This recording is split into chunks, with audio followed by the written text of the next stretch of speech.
I thought it was very funny defending, but if you're an Arsenal fan, you must be absolutely desperate.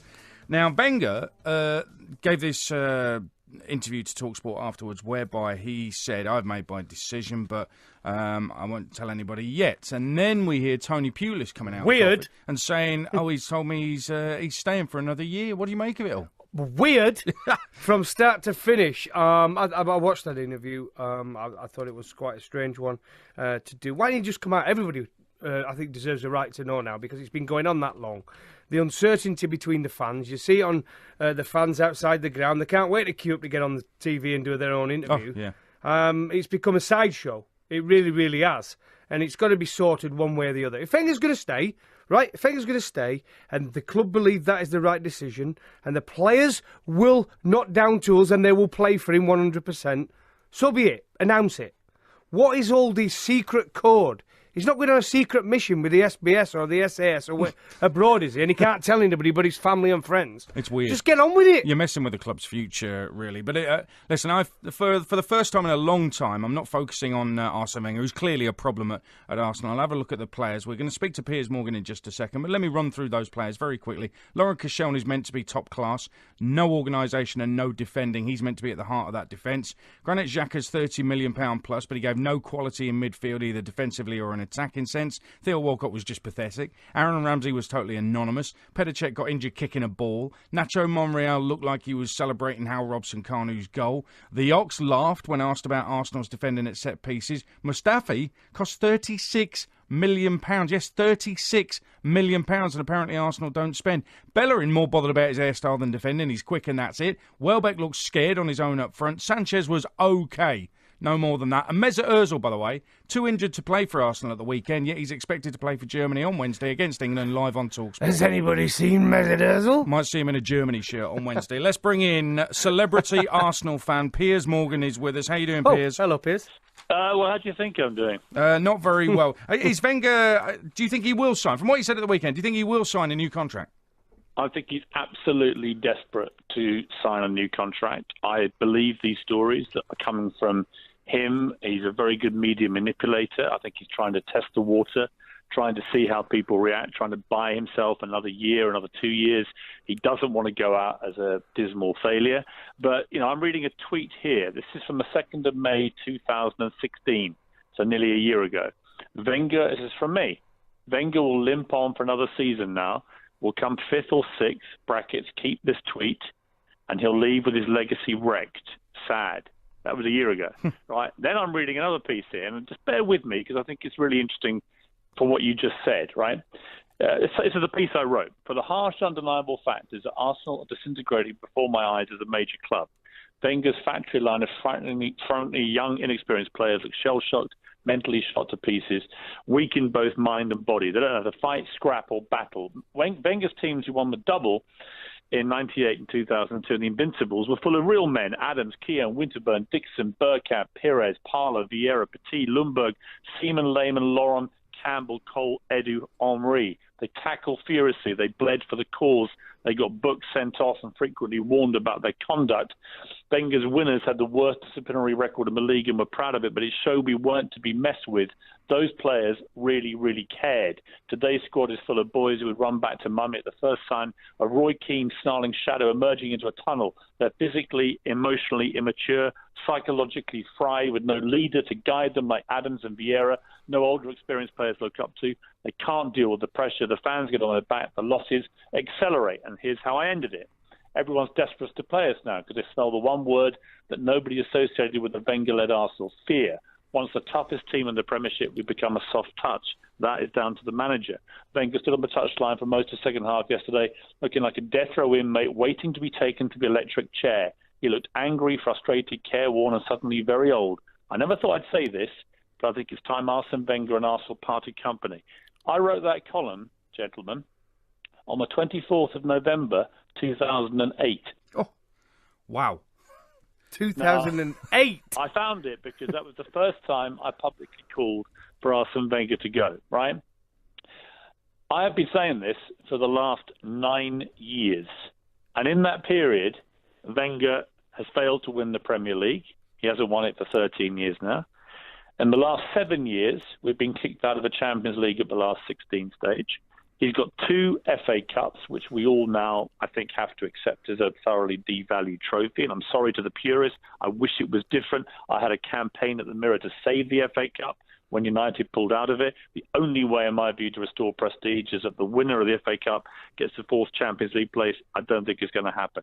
The idea that any other top club in the world, and by top club, I mean a club that would expect, its fan base would expect, for the money that they're paying to watch, the stadiums that they're in, and the stature and history of the club, would expect to be challenging for a league title.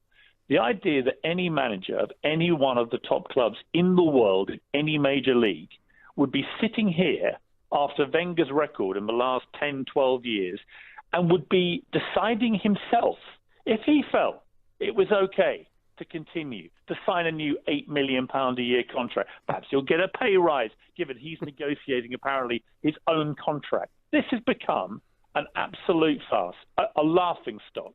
Wenger is now a joke. Somebody that I had such enormous respect for is reduced to a pathetic, sad parody of the manager he used to be. And Arsenal fans who don't want to accept this are part of the problem. And I've been saying this on your show for, I don't know, 3, 4, 5 years. More, yeah. You know, the same conversation. It's Groundhog Day.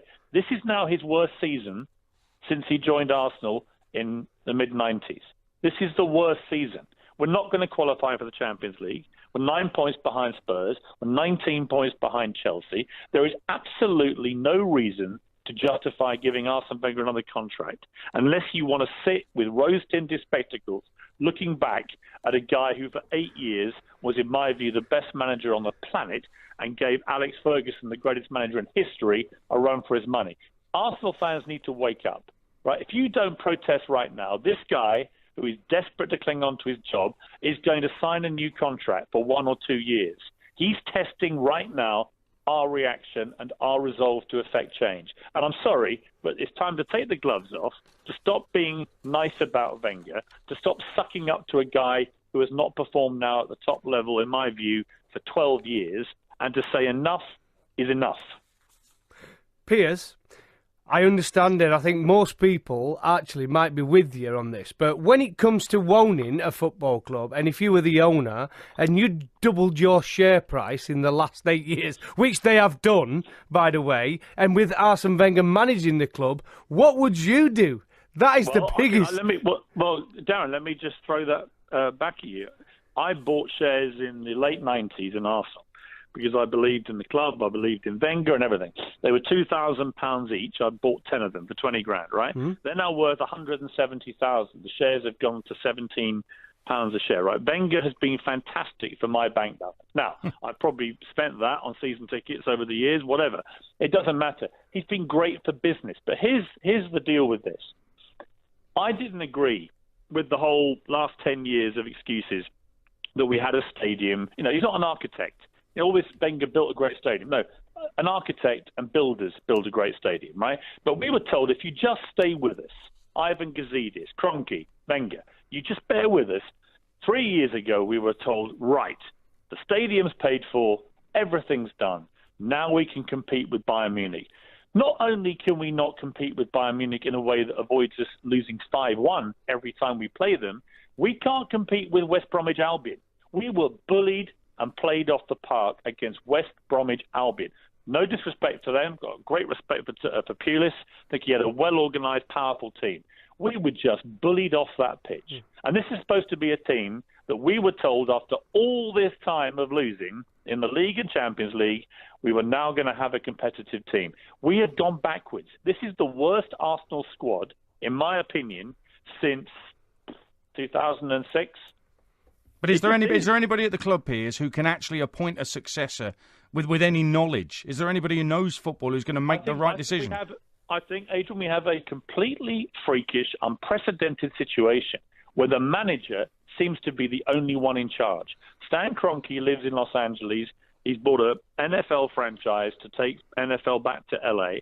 He is completely consumed with that. You know, I keep hearing from Arsenal fans, but we can't compete with Sheikh Mansour or Roman Abramovich. Really? Do you have any idea how rich Stan Kroenke is? We've had a guy for the last 7 years owning our club who's worth $10 billion. His wife is the Walmart heiress, the supermarket heiress. She's worth another $15 billion. He's one of the richest guys in the world, right? So don't give me the we can't compete, we don't have a rich owner. We have one of the richest owners in world football. He doesn't care. He's never at the games. Ivan Gazidis, the managing director we never hear from, the guy we never see, the guy who never gets quoted now because it's been 3 years since he told us we were going to compete with Bayern Munich, and now we can't compete with West Brom. Well, where are you, Mr. Gazidis? Where is the Arsenal board making the decision that is bleedingly obvious? This is not Arsene Wenger's decision anymore. This is not Happy Families we're playing, where Uncle Arsene gets to decide when he leaves the party.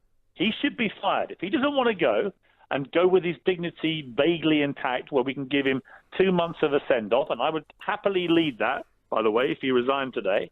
If he doesn't want to do that and is desperate to sign a new contract, he's got to be fired. But here's the question. Who fires him when he's the guy apparently in charge that goes setting his own contract? Okay, Piers, what about if we could, I know this probably might not happen, but what about if they come out the club and said, do you know something? We understand the fans have not been happy. We've underachieved now for 13 years, right? Whether that be the date. But we're going to give Arsene Wenger an unlimited checkbook. He can go out and sign who he wants. He's going to bring in new coaches to give us fresh ideas to the football club. Would you accept that? Well, this is a guy who just spent $35 million on Mustafi and Xhaka, right? Yeah, but what about if he's... Yeah, but he's playing within a budget, though, there. I wouldn't trust Wenger now, and it's tragic to say this. I wouldn't trust him with £10 to buy me a good sandwich, period. Where I wouldn't trust him to buy me a sandwich, let alone a world-class player. Nor do I think the really top guys will be interested in playing for him.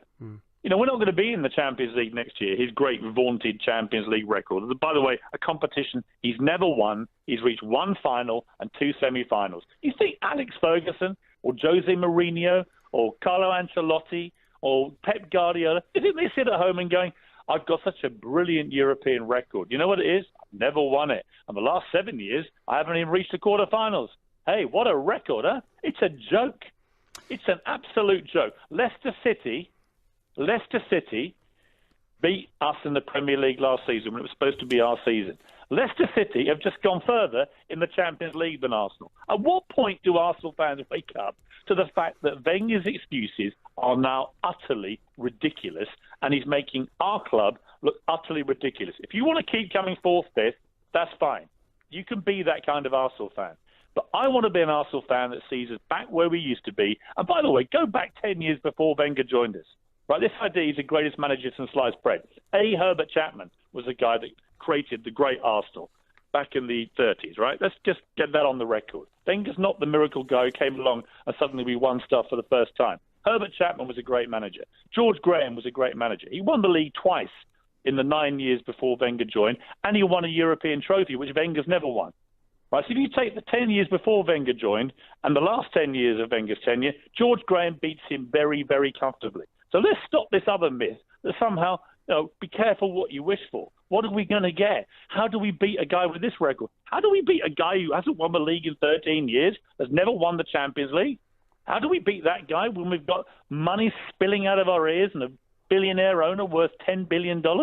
I'll tell you how we do it. You put me in charge, and trust me, you wouldn't have players going on that pitch like at West Brom behaving like Aaron Ramsey and Alex Oxlade-Chamberlain, who in the slow-motion replays on Match of the Day, two of the most shameful footballers I've ever seen in Arsenal shirts, standing there as West Brom players steamed in and scored repeat goals within about 10 minutes of each other. Goals that we had been warned the day before were exactly what they were good at. It was pathetic and shameful. And again, I'm talking directly to Arsenal fans now. You've argued with me for years. I see it on Twitter.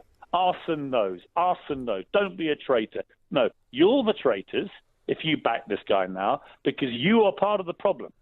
And we need to have a manager who can take us back to the top again. It is not Arsene Wenger.